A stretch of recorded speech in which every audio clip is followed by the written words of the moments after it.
Dwayne,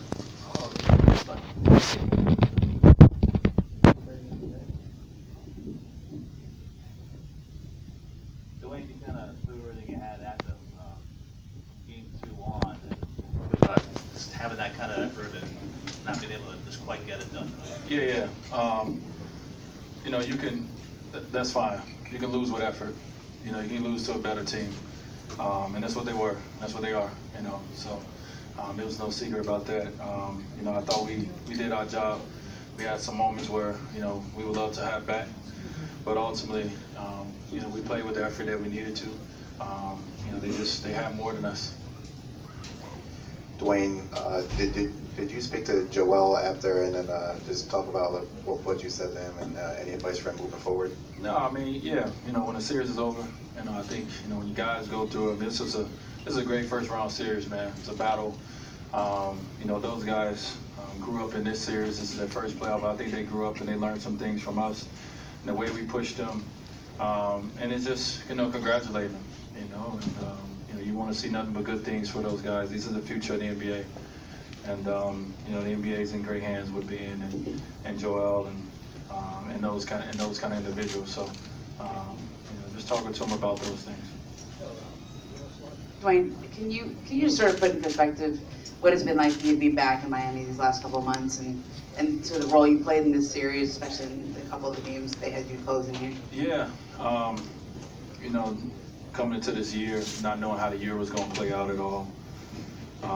Starting the season in Chicago, and moving to Cleveland, and then ended in Miami. I couldn't ask for a better ending to it, how this season ended, man. I was like a kid my whole time back, just happy, just thrilled to be back, be around these individuals on my team and getting a chance to be in the trenches with them. I know last year, the way that they played in the second half of the season, wasn't able to make it to the playoffs, how that hurt. So to be here, to be back, to be a part of that, to be a part of not only being a part of leading by voice, but leading by example, laying it all out on the line with these guys, felt good about that. Felt good about the Miami Heat organization as a future and the kind of players and the kind of people that's in that locker room, that's in the organization. So I was thankful that I can come back and be a part of that.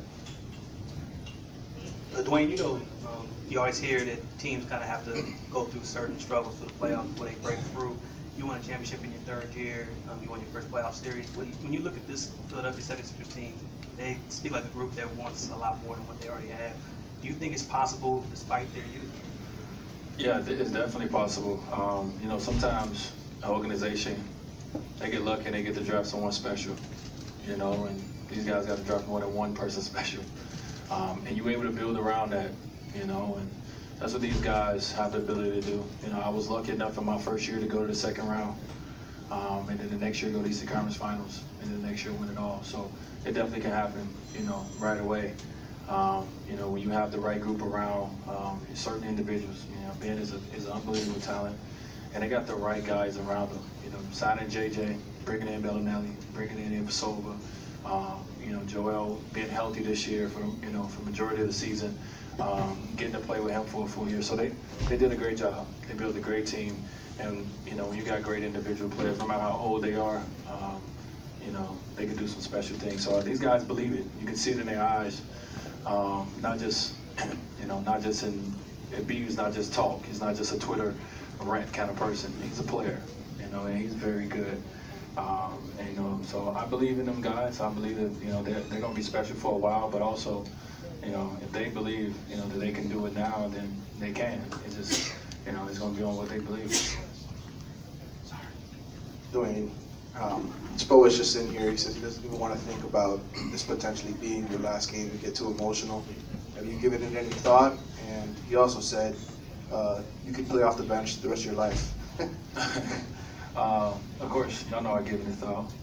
This is Philly, and I love Philly, but ain't gonna be no breaking news here in Philly. So I appreciate y'all concerning, but we'll worry about that later. Ain't gonna break nothing here. Dwayne, with what's been on your mind lately, has the past week or so been just business as usual for you? Yeah. it's about, you know, making it to the playoffs. We have to play to the end of the season to get in. And then it's about coming into this playoff. Man, I love the playoffs. It's the best time of the year as a fan, as a player, you know, so it's just all about the playoffs for me. And, you know, trying to accomplish something greater and, you know, as a team, but also as an individual, you know. I wanted to have those moments, you know, throughout this playoff series. I wanted to have a moment tonight. My body wasn't, my wrists and my elbow, they wasn't aligning with me, but I had a couple of them that made me feel good about the work I put in this summer. You know, I worked my tail off. So, yeah, that's what it's all about. You know, when I say I got to make a decision, that's in the summer. When you're in the fight, when you're in the battle, you focus on that. You focus on what you need to do, because you let your mind go, it's over with already. So, for me, I was trying to see what I could do to help push this organization forward with my leadership with these guys, with Udonis, and inspire, you know, by the way guys see me work, inspired by the way guys see me perform, you know, at 36 years of age. Dwayne, you talked a lot about, you know, how impressed you've been with Ben. What, if anything, did you learn about him during this series that you hadn't already known? Well, I mean, a player, you know, I don't think he had a bad game. You know, a young player like that, you know, in his first playoffs, he didn't have a bad game for the most part. He you know, I knew that he was, you know, you knew from the first time you seen him in summer league that he was special. You know, if you know basketball, you know talent, you know someone special. And first time I seen him in summer league, I said, okay, he got it. You know, and I think the thing that was impressive about him all year is he just continued to get better and better and better. And you know, to the point where it's like, you know, that guy in Cleveland doesn't have bad games. The imprint that they put on the game is more than just scoring. So he does so much, man. So, you know, the sky's the limit, you know, obviously for him and for his organization. Dwayne, here. How do you find a new inspiration from this off-season if you plan coming back for the next season? Oh, well, one thing I ain't worried about is that right now. You know, that's not my focus. You know, fresh off this NBA season, my 15th year, I sit back and think about that. Then I dive and throw myself into my family. You know, they're next and on my bucket list of making sure I'm there for them. And then when it comes to the basketball side of it, which is a long time away from now, then I think about that. But right now, I ain't concerned with it. Dwayne, you've obviously been in so many of these playoff series. Yeah. For a guy like Hassan to kind of go through the struggles he did, what kind of advice do you give him going into the summer? You know, I think the thing is as players, you don't want to give yourself an excuse. So you want to look and see where you can be better at. You know, it's easy to say that this series, you know, wasn't a big man series, or it's easy to say that coach did this or that, or I got in foul trouble. Don't give yourself an excuse. Just go into the summer and work on what you need to work on, you know, mentally and physically, and get yourself ready for it when this opportunity comes again. And that's the biggest thing. That shows, you know, your real character when this same opportunity presents itself, because it's kind of going to come right back fast. Are you going to be prepared for it? Are you going to be better the next time, you know, when you're in this situation? And you know, I hope so. You know, I love Hassan. Been able to see his growth, you know, from making our team, you know, to getting triple doubles. To become you know, the player he is. So hopefully he get motivated from this series and come back better next season. Thank you, guys. Thank you.